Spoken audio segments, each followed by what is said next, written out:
Hello, this is Dr. Todd Dickerson. I'm glad you're joining me today. I'm going to walk you through the D2 Appliance applications, how to use it to make life a little easier, implementation a little easier if you haven't used it before. And if you have, hopefully there are a few tips or tricks that may make application or bonding a little easier for you as well. So here we go. Now, we all know the D2 is a segmental distalization appliance. We're correcting the molars, the cuspids, generally into class 1. Bite opening in the anterior is something we get as well as molar rotation. This is an older version, but basically you can see what's going on. Again, segmental, decreased resistance, so it's easier to move that segment, and I think we get a faster correction. That is the key. We want to correct these AP issues early in treatment, and that's when the cooperation is the highest. So I think big bang for the buck that way. And then we can move on to the fine tuning and getting things where we really want to improve the aesthetics. Generally, we'll see an end-to-end correction well within 12 weeks. Usually 8 weeks, 10 weeks is more common. And a lot of times that's one appointment. When we're talking about a full step class 2, I'd say 4 to 6 months is the most common. Okay, generally it's done well before 6 months, but right in that range. And it really depends on the case. Obviously, we're counting on compliance as well. If you're not getting compliance, the CS 2000 spring should work just as well for those non-compliant patients. The cool thing here is this is a very unobtrusive appliance. It's easily accepted by patients, easily accepted by the parents. You can do it in the mixed dentition, in the permanent dentition. We've done it in primary dentition to create space and actually improve the eruption pattern. When we're looking at third molars, yeah, it's a great idea to extract third molars. All of the cases you're going to see here still have third molars in, so you'll be able to see that, in many ways it doesn't matter so much, but I still think it's a good idea to do it. Historically, I haven't, but definitely will decrease your resistance and make life a little easier. Typical case, starting with an end-to-end class 2, one appointment later, 7 weeks, and we've dropped into class 1. You can see the space between the 2 and the 3 from the distal segmentation or segmental movement. The 7 is still there, the wisdom tooth is still in. Now here's the cool thing, the D2 appliance, it fits all patients. If you have a bunch of offices like I do, I've got 5 offices, and the last thing I want to be doing is having this massive inventory in each office because I need to have the right size available. You can keep a few of these in each office, and that's all you'll need because they adjust. I adjust them at the chair to each patient. A lot of people have their labs do them. They'll take an impression while they're configuring the anchorage component in the lower. They'll have their lab do the upper as well and size it. Works totally fine. These are universal, both left and right, so you don't have a left specific, right specific, and you're not going to run out of one size on one side and have to reorder that way. In addition, it's also universal for both upper and lower. So we have the patent for both class 2 and class 3 movements. You can bond any of the teeth, and we're going to talk about class 2 primarily, but you can bond in the anterior the C's, you can bond the 3's, you can bond the 4's. In the posterior, the E's, the 6's, or the 7's. Obviously, bonding 3's to 6's would be the most common. If you're trying to decrease the resistance, bond 4 to 7's and it works equally. Now I made this short video and it's still in development, but I thought you'd like to see it. This is the case, or a replica of the case, how it comes in. You can see there are 4 components here. The ones with the bars are the posterior and then the anterior buttons. What's going to happen, the posterior is going to pop up here in a minute. You can see basically it has a molar pad on it with a button, and that bar is free to rotate, so we have plenty of movement available. Mesh pad, and then the anterior component, and if you look closely, we'll see it again in a minute, but that anterior component has a hole halfway into the post. It doesn't go all the way through, but that's what really holds everything together and allows you to make these custom sized. This is the world's ugliest model by far, but basically etch the tooth, fit it. I'll put a little arch form in there as well, and I'll also, instead of marking right there, I'll mark a little bit more distal to the middle of the tooth. and then you're simply going to cut it to length. It's that simple. Now I like to make sure this still slides on the anterior component easily, but basically you'll alcohol wipe this off, add your composite, and bond like you normally would a bracket. Cure. I hold on to the bar then from there. I'll slide the anterior button on, or the anterior component, add the composite, and same thing. Again, it's just like a bracket. Now again, that post has a hole in it on the anterior component, and it only goes about halfway through. And then from there, obviously you can use the resistance or of your choice on the lower. Now a close-up of the posterior, you can see again freedom of movement makes it a little easier to bond, to rotate things around. And if you want a little more mesial out rotation of the molar, you can put about a 30-degree bend in there, and as the tooth moves distal, because of the center of resistance and the position of the force, you'll get a mesial out rotation of the buccal cusp. I also, like I said, I'll put a little bit of an arch form into that bar as well. When we're looking at the posterior component, the anterior component, again, notice there's a little bit of there's a hole that goes halfway through, and that's also what stops the bar and makes it so you can have a custom size for every patient.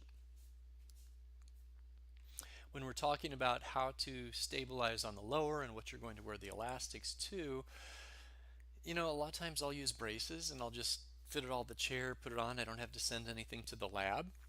But if we're doing an Invisalign case, I'll show you one of those, a couple of those in a minute, or overlays with a button works just as well.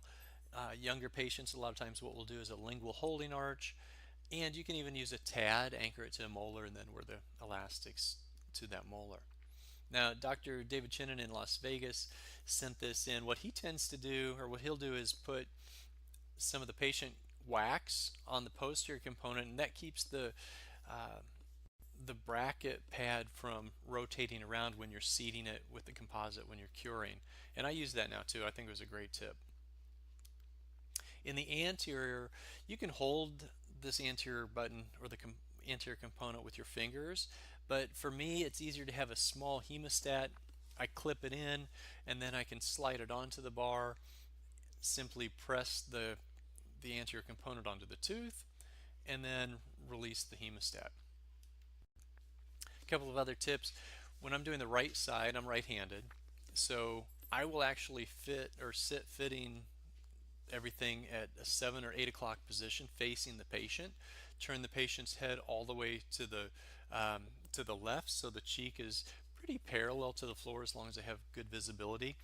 I don't use cheek retractors. For me, I think they get in the way a little, and I'm more comfortable without. So my assistant and I will kind of flip-flop back in the chair. She'll be etching. I'll be putting composite on the one of the pads, and then we'll trade places, and I'll do the positioning. When we're doing the left side, I'll have the patient turn all the way to the right. Again, the cheek relatively parallel to the floor. I think the left side for me, for a right-handed person, is a lot easier, and I'm sitting at that normal doctor 10 to 11 o'clock position. A few cases. We all love looking at cases. So Thomas was a transfer in, and he had been in braces like a year and a half. He was so burned out. There was no way that class 2 on the left side was going to get corrected. I don't know what they were planning to do, but it wasn't going to move. So I made a deal with him. I said, hey Thomas, man, here's the deal. What we'll do is we'll take your braces off. We'll take them off today if you will wear these rubber bands with a much smaller appliance. We'll get your bite corrected as quickly as we can, and then we'll put the braces back on for a much shorter period, and then you'll be done. And he did a great job. So here's what we did. We bonded a D2 3 to 6 on the right side. You can see he's end to end. And then on the left side, we put the D2 Appliance 4 to 7. My thought here was, well, we have further to go. We're that full step class 2, so let's decrease the resistance that we have, and we know that the 3 is going to track and pull back anyway because of the periodontal ligaments. Here we are at 7 weeks. You can see that right side's corrected. We have a space distal to the 2. That's opened up. Everything's dropped in nicely there. And then on the right side, we're already halfway home. We're end to end in the posterior, and look what's happened. The cuspid has already started to drag back on its own, and it's end to end as well. And then here we are at 4.5 months. He's class 1 molar, so we're able to put braces on, and 9 months later, he's done. And he's ready for the bonding on the twos. Another case, this is kind of a shorty case I thought was interesting just to show you, you can bond 4 to 6 and you get that same result, end to end really on both sides. Here we are at 1 appointment. And there she is when she's finished. Nice result. She was happy. Sean, another quick one, end to end, cuspid on the right side. Left side looked better to start with. Here we are at 8 weeks. You can see we put braces on at the same time, and we have that stereotypical space opening up between the 2 and the 3, which is what we like to see. And then there he is at the end of ortho. When we're talking about Invisalign cases, there are several ways to do this. Here are a couple of them. You can have a guy like this that he was not the world's most compliant patient.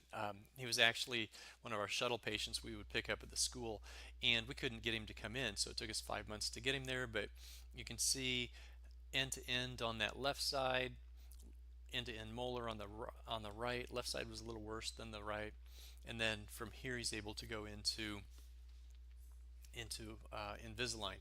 He had a button and an overlay on the lower. That was the day we took them off. And then Heba, now she didn't like her anteriors, so the way we set this up was we did 4 to 7 on both sides, and you can see she's a full step class 2 molar, and pretty tight. But we thought, well, we'll just go with Invisalign, start moving the teeth, and we even cut the anterior liners on the upper distal to the 3 so we can get some movement there. Here she is after 6 months.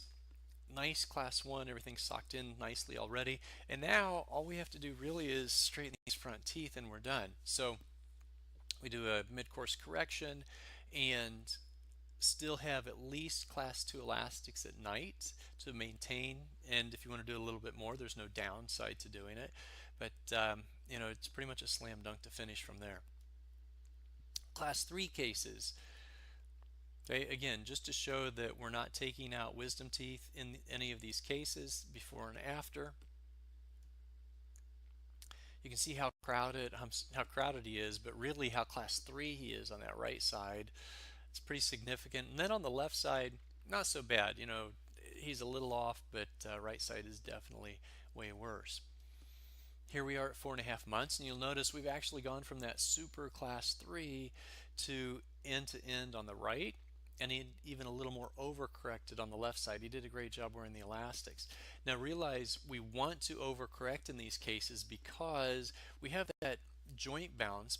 We don't have a hard tissue change here as much as it looks, and that way when we go into braces or aligners, whatever we're going to do, we're still not fighting that class 3. So if you can overcorrect those cases, it's going to be a lot easier to finish. And here he is at 20 months.